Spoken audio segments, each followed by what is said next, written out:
మేము బాగానే ఉంటాం అని హీరోలు అంటూనే ఉంటారు. ఆ మాటలు పట్టించుకోకుండా అభిమానులు గొడవలు పడుతూనే ఉంటారు.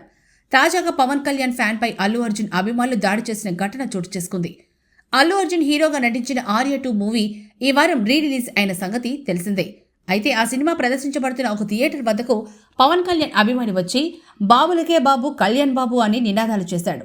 దీంతో బన్నీ ఫ్యాన్స్ అతనిపై దాడి చేసి క్షమాపణలు చెప్పించారు. అంతేకాదు అతని చేత జై బన్నీ అని నినాదాలు చేయించడమే కాకుండా డాన్స్ చేయాలని ఒత్తిడి కూడా చేశారు. ప్రస్తుతం ఈ ఘటనకు సంబంధించిన వీడియో సోషల్ మీడియాలో వైరల్గా మారింది. అల్లు అభిమానులు సోషల్ మీడియా వేదికగా ఒకరిపై ఒకరు విమర్శలు చేసుకుంటున్నారు. చిరంజీవికి అల్లు అర్జున్ మేనరుడు మెగా అల్లు వేరువేరు కాదు, ఒకటే అన్నట్టుగా మొన్నటి వరకు అభిమానులు ఉండేవారు. కానీ ఆంధ్రప్రదేశ్ ఎన్నికల సమయం నుంచి వీరి మధ్య దూరం పెరిగింది. నిజానికి మెగా అల్లు ఫ్యామిలీ మెంబర్స్ రెగ్యులర్గా కలుస్తూనే ఉంటారు. వాళ్ళు బాగానే ఉంటున్నారు. అభిమానులు మాత్రం అనవసరంగా గొడవలకు దిగుతున్నారు. ఒక హీరో సినిమాకు వచ్చి ఆ హీరో అభిమానులను రెచ్చగొట్టేలా వేరే హీరో పేరుతో నినాదాలు చేయడం తప్పు. అలాగే ఆ నినాదాలు చేసిన వ్యక్తిని ఒంటని చేసి దాడి చేయడం కూడా అంతే తప్పు. అసలు అభిమానులకు ఒకరిపై ఒకరికి ద్వేషం ఎందుకు? ఒకరిపై ఒకరు దాడి చేసుకుని ఏం సాధిస్తారు?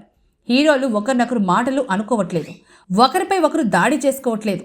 మరి అభిమానులు ఎందుకు ఇలా రోడ్డెక్కుతున్నారు? మెగా అల్లు కుటుంబాల మధ్య బంధుత్వం ఉంది. ఎప్పటికైనా వాళ్ళు ఒకటే. ఆ రెండు ఫ్యామిలీలు ఫంక్షన్స్, పార్టీల్లో బాగానే కలుస్తుంటాయి. ఒకరి గురించి ఒకరు పాజిటివ్గానే మాట్లాడుకుంటుంటారు. కానీ అభిమానులకు ఏమైంది? ఎందుకు ఈ గొడవలు పడుతున్నారు? పోనీ ఆ రెండు కుటుంబాల మధ్య ఏదో వారుందని కాసేపు అనుకుందాం. ఉంటే మాత్రం అభిమానులకు కానీ వారి కుటుంబాలకు కానీ వచ్చే నష్టం ఏంటి? గొడవలతో తమ జీవితాలను నాశనం చేసుకోవడం తప్ప అటు హీరోలకు కానీ ఇటు అభిమానులకు కానీ ఒరిగేదే ఉంది. ఈ విషయంపై మెగా అల్లు కుటుంబ పెద్దలు దృష్టి పెట్టాల్సిన అవసరం ఉంది. చిరంజీవి, అల్లు అరవింద్ వంటి వారు మీడియా ముందుకొచ్చి అభిమానుల మధ్య గొడవలకు బ్రేక్ పడేలా చేయాలి. లేదంటే భవిష్యత్తులో ఇది మరింత ప్రమాదకరంగా మారే అవకాశం ఉంది.